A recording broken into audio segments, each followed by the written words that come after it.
This program contains subject matter and language that may be disturbing to some viewers. Viewer discretion is advised.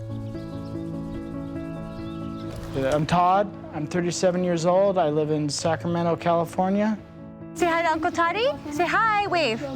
My family came here during the 1849 gold rush era. They planted Bartlett pears and made a fortune doing that.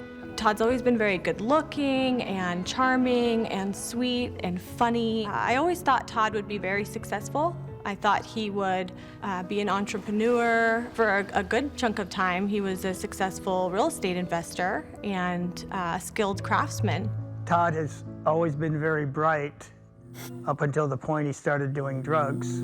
I use meth, Suboxone, which is buprenorphine, benzodiazepines, Xanax, lorazepam, Valium, and Prozac, and that's it.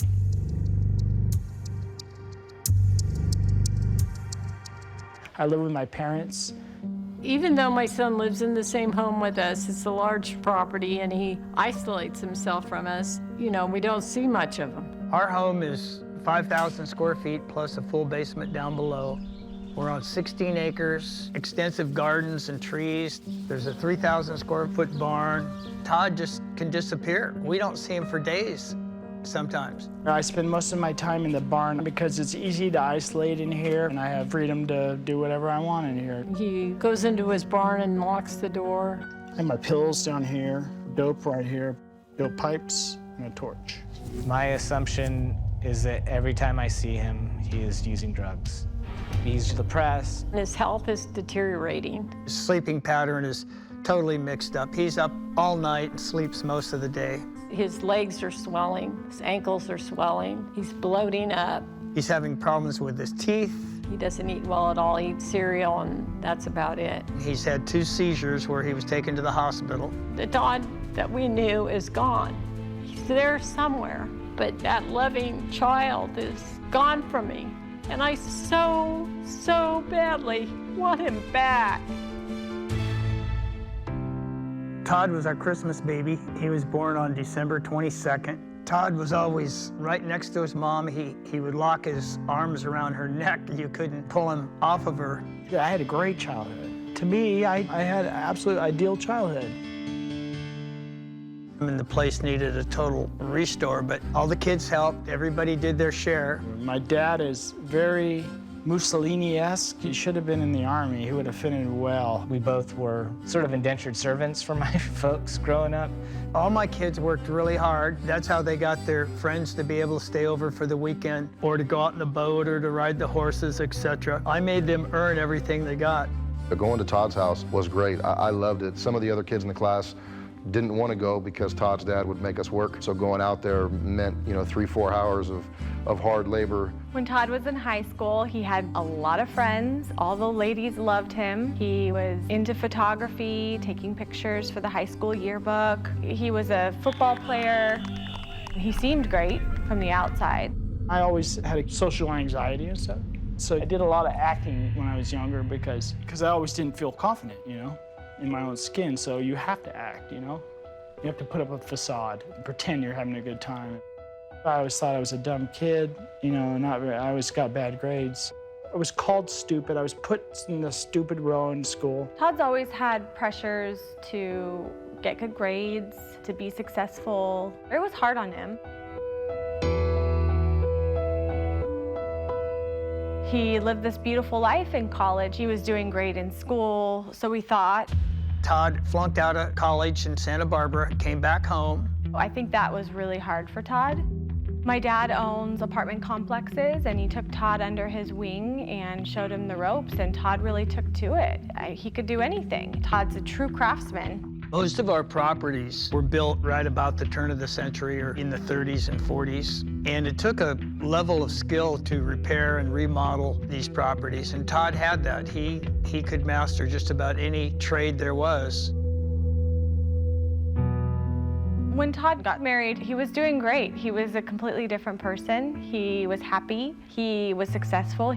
My wife and I got pregnant with Kira, and it was the happiest time of our life. We were living on our own in Texas, playing adults and having a blast. I got him going in the house flipping business. We financed his first project, and if he would have continued, he would be worth some real money today. For my dad, money was always the important thing, you know? He sold out and moved to Texas and got into a project that was a little over his head. And then the market crashed. It was a strange place to be in, and it was the first time I was really under stress, you know? I worry a lot. If I fail at something, I get down on myself. I get very depressed. I do think my dad wanted to see Todd succeed, and I think Todd didn't want to disappoint my dad. And he managed to recover and do good for a little bit in Sacramento. He was working on that 2-story commercial property, and they were on a scaffold, he and his partner, and the boards broke, and they fell all the way to the ground from the 2nd floor. I just remember hearing him go, "Oh, hold on." And then the kind of crack, and then I don't remember anything. And I landed on my head. That's when he first became acquainted with oxycodone. And I kind of just melted into the couch and go, "Oh my God, this is the feeling that I've always been looking for, you know? I'm not nervous anymore, my stomach's not upset. Everything was just relaxed and at peace." And I go, this is how everyone else feels, I bet. That's exactly what I thought. I want to feel like this forever. He was in a lot of pain. I was addicted within a couple months. Come to find out, it's real common in the carpentry business. All these guys that have sore shoulders and sore arms, oxycodone seems to be the drug of choice, and Todd embraced it. I'd cry in the shower, just, why can't I stop? God, please, why? I think it's the disappointment aspect of it all. I feel like Todd feels some shame. I'm sure that fuels Todd to just self-medicate and give up. He's been to rehab. He checked himself out of one program after 30 days because he thought he was good. I talked to him, he sounded great.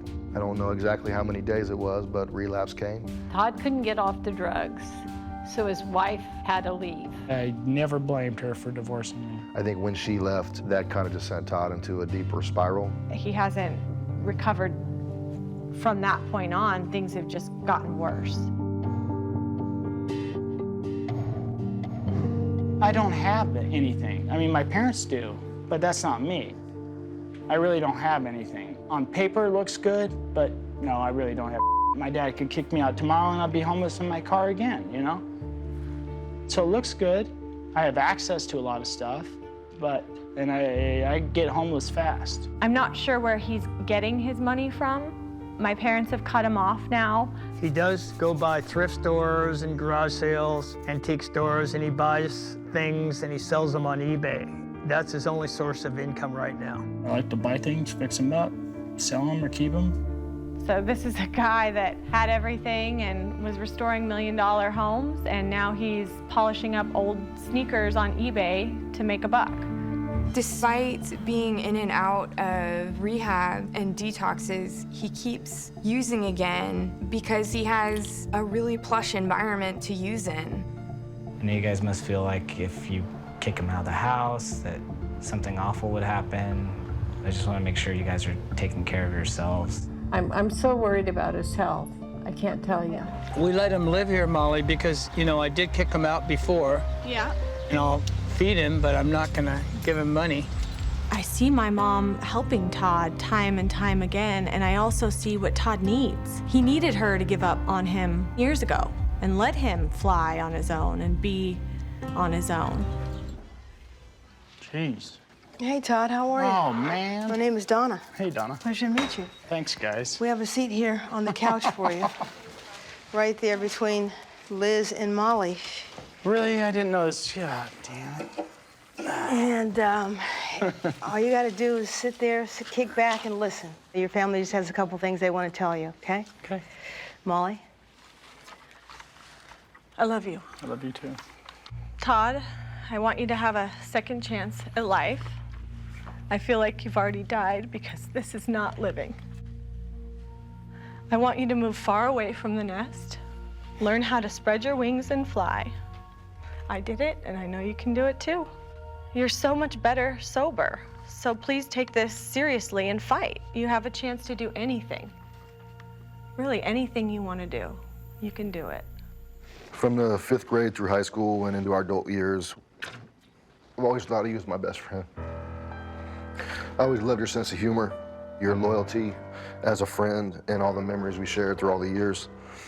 It's no secret that I've gotten gravely concerned about where you're at in your life. It really hit me the last few weeks, losing my brother. You saw me stand in front of a big group of people and eulogize my brother. And you know what, buddy? I don't want to stand and eulogize you, and I feel like I'm close to that. You're my brother too, and I love you. So all I gotta say, Todd, is just take this opportunity, man. It's a second chance. Choose life over death. Choose yourself and Kira over this life that you have now.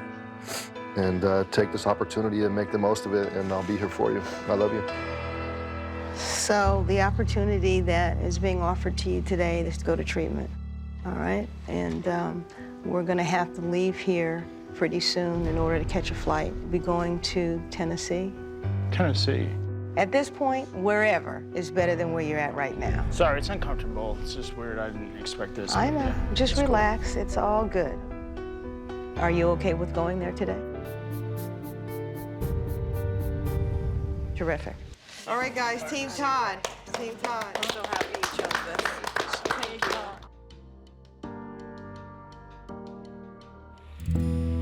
I've been sober for about 8 weeks now. Physically, I feel amazing.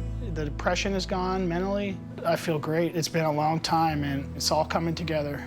Emotionally, we're still getting there. You know, that's why we're here. It's a process, and it's going to take a long time.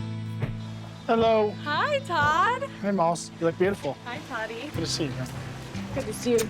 It was great seeing my brother today. Just seeing him normal and happy and at ease and sober. It's huge.